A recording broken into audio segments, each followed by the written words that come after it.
İlqay Ulaqlı, Qara xəncər. Mənim nənəm də sənin kimi deyir. Uşaqlığımdan bəri məni də o saxlayıb. 15 yaşıma qədər mən də namaz qılırdım. Bəyim nənəm məni dindar ruhda böyütmüşdü. Ancaq atam Rusiyaya apardıqdan sonra orada mən kommunist və ateist tərbiyəsi ilə böyüdüm və ateist oldum. Mənim fikrimcə bütün dinlər uydurmadır. Babam Məhəmməd özü də bilirdi ki, Allah uydurmadır. Sadəcə insanları öz tərəfinə çəkib, ərəbləri birləşdirib vahid dövlət yaratmaq üçün özündən kitab yazıb, Allahdan göndərildiyini deyib və özünün də peyğəmbər olduğunu iddia edib, məqsədinə də çatıb.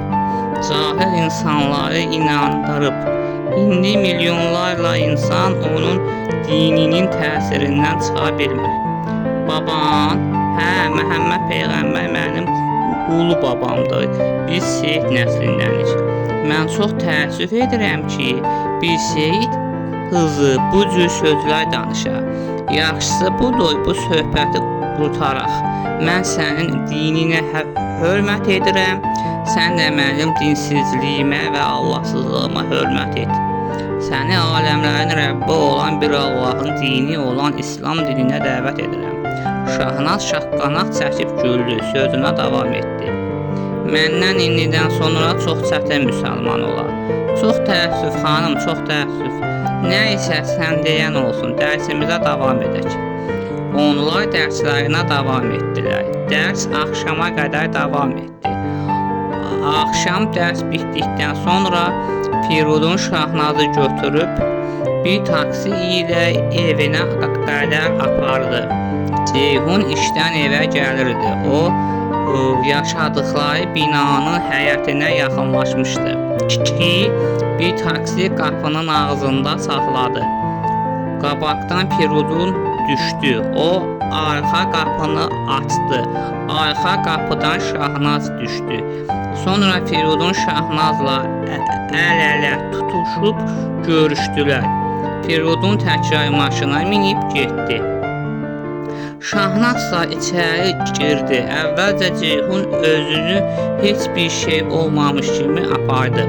Şam yeməyindən sonra Ceyhun gizlicə Şahnazın qolundan tutdu. Şahnaz qısa qol kofta geyinmişdi. Ceyhun elə çıxdı ki, onun qolu göyərdi. Ceyhun onun qolunu buraxmadan ona gözü ilə gizlicə balkona gəlməyi işarə etdi.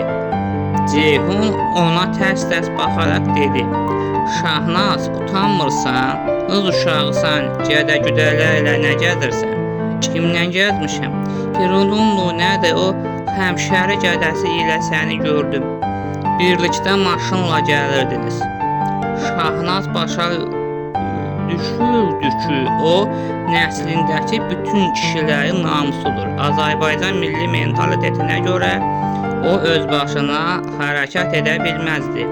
Namuslu və ailə qanunlarına sadiq olan Şahnaz, böyük qardaşı gözündə gördüyü əmisi oğlu Ceyhuna qarşı gəlməyərək onunla astadan danışdı. Vallah Ceyhun, bizim pis niyyətimiz yoxdur. Yazıq oxumaq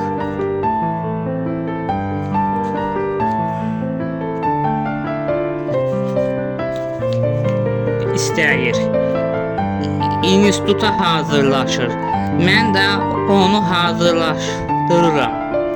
Olmaz. Səndən başqa adam yoxdur. Cəhənnəm olsun, sənə axırıncı dəfə deyirəm. Bir də onunla səni birlikdə görsən məndən incimə. Hə, yaxşı, baş üstə. Bir də onunla görüşmərəm. Sonra Şahnaz mısmırıqlı halda balkondan çıxıb yataq otağına girdi. Sona ilə Elnaz mənzərəni görüb anladılar ki, nəysə Ceyhun Şahnazın xətrinə dəyib. Çünki Şahnaz ilk dəfə idi ki, belə qaşqabaqlı və əsəbi idi. Elnaz tez onun yanına girib soruşdu. Bacı, nə olub? Niyə bir keyfsən? Heç Elnaz, biraz narahatam. Yatsan bəlkə keçər. İcazə versən yatacam, yuxum gəlir. Elnaz onu rahat buraxıb otaqdan çıxdı. Daha sonra Sona ilə Elnaz Ceyhunun yanına gəldilər.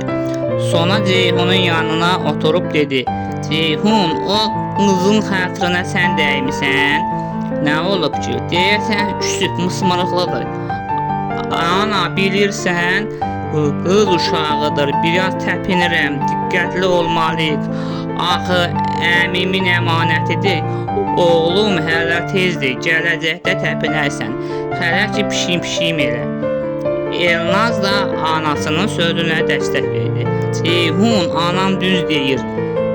Hələ tezdir, qızı oxuzma. Başa düşmürəm, siz nə danışırsınız? Sona, ana qurban, biz bilirik ki, sənin ondan xoşun gəlir. Elə bizim də ondan xoşumuz gəlir. İstəyirik ki, onu sənə alaq. Ceyhunun sevincindən gözləri işıqlandı. Həm də biraz utandı. O sözünə davam etdi. Axı, o məni qardaşı gözündə görür. Sən narahat olma. Qardaş nədir? Subay vaxtı hamı elə deyir. Atan da mənə bacı deyirdi. Onun bacısı olmadım ki. Müsəlmanın adətidir də, hamı bir-birinə hörmət mənasında bacı qardaş deyir. Atan da sizin evlənməyinizə razıdır. Həlallab nənəniz də razıdır. Bircə qalıb əmin. O da razılıq versə iş düzələr. Bəs Şahnaz? Ceyhun, onun lap ürəyi gedir. Səndən yaxşı oğlana gedəcək. Ya da gedincə elə öz doğma əmsi olsan da. Ceyhun utana başını tərpədib dedi. Nə bilim vallah, anan qurban, narahat olma, düzələcək. Anası ilə bacısı onu qucaqlayıb üzündən öpdülər. Sonra davam etdi. Amma hələ tezdir, belə yersiz qısqanclıqlar eləmə, indidən hürkütmə. Bacısı da onun sözlərini təkrar etdi. Sonra Ceyhun Şahnazın yanına getdi. Şahnaz onu görüb tez ayağa durdu. Ceyhun ona dedi, küsmüsən məndən, əmi qızı? Yox qaqa, niyə küsüm?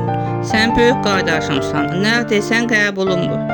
Şahnaz, mən səni qorumaq üçün deyirəm. Sən rayondan gəlmirsən, bilmirsən bu xaraba Bakını. Vallahi 5 ildir rayondan gəldim. Hay, yeri tanıyıram. Hə, tanıyırsan, amma nə qədər də olmaya bilmədiyin şeylər var. Hə, düz deyirsən. Bundan sonra daha diqqətli olaram. Onlar biraz söhbət edib barışdılar. Şahnaz onu yola verirdi. Əslində Firuzunla görüşməyə davam edirdi. Onlar yenə birlikdə gəzirdilər. Söhbət edə gəlib bir çayxanada oturdular. Çay içə söhbət edirdilər. Şahnaz soruşdu. İnstitutu bitirdikdən sonra İrana getməsən, burada qalsan olar. Bəs ata-anam nə olsun? Onları da bura gətirərsən, SSR vətəndaşı olarsınız. Oy görək, bəlkə oldum. Baxarıq.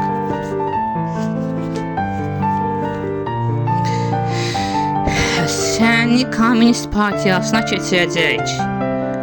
Yox, mən komünist olmaram. Niyə? Komünistlər Allahsızdırlar. Mən sən müsəlmanam. Şahnaz o dəqiqə söhbəti dəyişdi. Sənin adını kim qoyub? Atan yoxsa anan?